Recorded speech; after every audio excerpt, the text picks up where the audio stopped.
yeah, I just think on the hype of everything and what he's ended up playing, I think he's probably just been the worst marquee. Things could go very wrong. And that for me is probably what makes this one of the worst signings. Well, we're back with another episode, and I think we're probably going to live up to our name of our show, the A-League Couch Critics. We're going to be a bit critical today, and we're going to be talking about, is Daniel Sturridge one of the worst marquee signings the A-League men have ever seen? And Not one of the worst, the worst. the worst. Okay, here you've heard it first. Sogg reckons it's the worst. We had a quick look beforehand through the Wikipedia page of all the marquees at the clubs, and I think most clubs tend to get like decent international marquees, not necessarily big names, but they come over here and they actually perform quite well. I think Pierre Vicari from the Wanderers was probably one that we actually don't think he did anything. Did Michael Misford, was he actually a marquee at No, I don't think Melbourne he was. City. I think he might have just been one of their visa players. He didn't do much either. He's still a bit of a meme today. He stands out so much just because he was offside that many times. you remember the name, Michael Mifsud. The offside flag and him are more iconic duo. Name it. Yeah, mate. Yeah, look. Probably Kieran Bullitt. Pierre Vicari for the Wanderers, I got to say, he was trash. But the thing is with Pierre Vicari, he actually played. Yeah, he did. I don't know how. I don't know how they kept putting him on. Eventually he got dropped and he came to the league and was like, yeah, I'm going to smash it. And he was rubbish. He actually scored 2 goals in 12 games, which is a lot more that we can say about today's client we have in front of us, Daniel Sturridge. He's played 5 games, did we say? A total of 93 minutes. So just over one full game, about an average of, what we say, 18 minutes. Yeah, and let's be honest, if a normal game has a minute of stoppage time at the end of the first half and about 3 at the end of the second half, he hasn't even played a full game.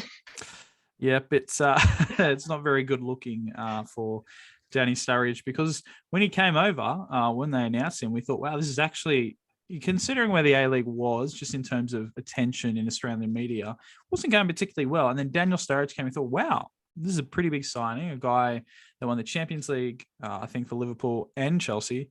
On his day, has been a proven goal scorer in the Premier League. And he decided to come over here. He did some pretty good media and publicity with some of the local media here in Australia. And then, as we always kind of joked about, he was just that professional patient, blighted by a career in football, which is really unfortunate, because he's been one of these top footballers, like, has so much potential and just been absolutely killed by injuries. And yeah, I just think on the hype of everything and what he's ended up playing, I think he's probably just been the worst marquee. How much they paid him, I don't know how much it was. It would have been a fair bit. And just to get 93 minutes out of him so far. And I mean, I don't know the last time he's played. Who knows if he's going to play another game again. I'm pretty sure he got COVID twice as well, like around the injuries. I mean, he hasn't had a great run, has he? What makes this funny, right, is we did a video at the start of the season and we told it, is Daniel Sturridge the biggest marquee sign? And we kind of answered it saying no. At the time, it looked like he was in kind of the top 5. If things went right, we said if things go right, it's a master stroke from Perth. But things could go very wrong. And that for me is probably what makes this one of the worst signings, is because there was such a big cloud around him. His injury history was terrible. He'd not played for like 18 months because he'd been banned from FIFA because of a betting scandal. Like, the guy had fallen from grace. But that kind of, he looks like he is a good footballer on his day. Absolutely. That's what the kind of the dream was. And yet I think, because there was so much that could go wrong, it was always a gamble. It was always a gamble. And everything that could go wrong has gone wrong for Daniel Sturridge this season. And it just means, that's nuts. 93 minutes he's played all season. Perth's season has been a shocker. Yeah, his misfortune is kind of just sums up Perth's season in a nutshell. They have not been good. I think one of the things that also makes it quite disappointing, like you run through some of his other stats, 18,000 people turned up for his first game in Perth. Yeah. Like, that's awesome. It shows that Perth has a football community that's ready to get behind the glory. And with COVID, they couldn't play at home. And Daniel Sturridge has had a terrible season. He's not really played at all. And so will those people who turned up for that first game come back? Probably not. You know, that's quite disappointing.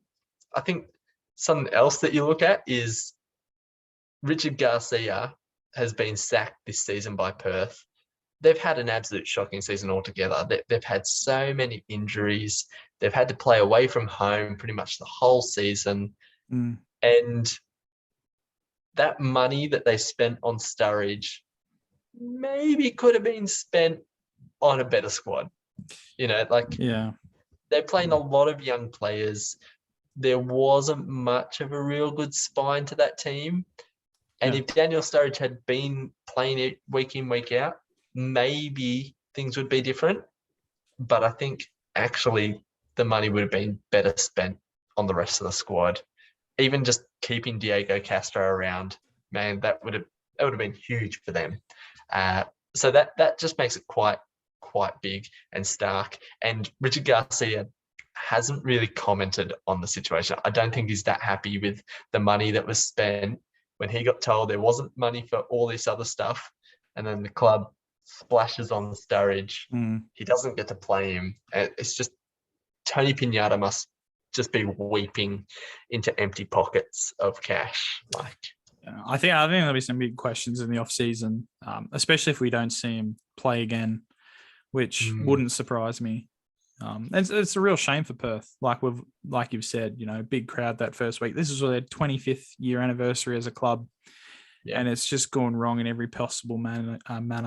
Not being able to play at home, having to take games last minute to Tasmania because they couldn't go back and play in Perth. It's just been an absolute shambles. And I think, Daniel Sturridge just sums up their season in a nutshell. And it's a real shame. Yeah.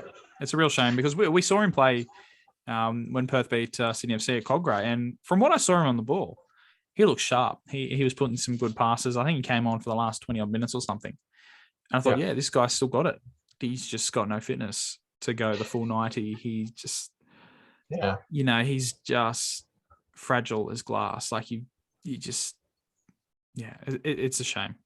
And it's a shame for Daniel Sturridge as well, because I think he viewed this as a legitimate chance to kind of relaunch the latter stages of his career. Like, if he could have gotten some consistency down, scored a couple of goals, gotten that feel for football back, it could have gotten him a better move into Europe again, or, you know, just a money move.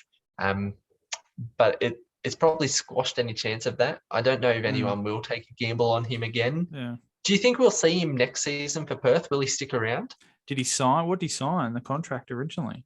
I think it was only a one season with the option for a second. I mean, I don't know who's going to sign him, just considering, you know, he was out for, like you said, a year. He's barely played in Perth. I mean, there's not going to be many suitors, I can't imagine.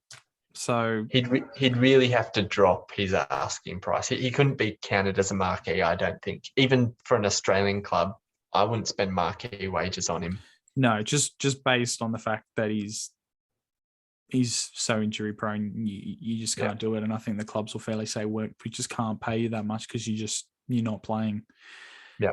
I'd hope he'd stick around. And, you know, when he came here, he seemed really keen to be in Australia. He was really excited. And, you know, just didn't work out for him. And it's a bit like I kind of guess like Jack Rodwell as well. He came over as a marquee. He's been a bit injured as well, but he's still played a lot. And these kind of guys have come here to kind of like kickstart their career again. And unfortunately, it just hasn't worked out for Daniel Sturridge.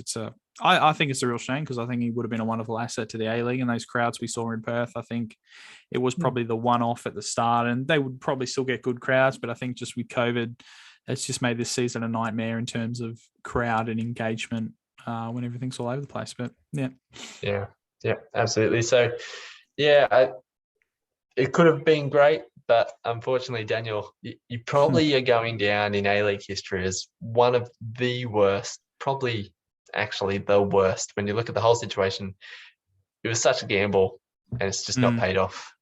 Daniel Sturridge, probably not the best thing on his CV to fail in Australia, but maybe it just shows you that, look, the A-League isn't just a retirement league. It's not just, easy peasy.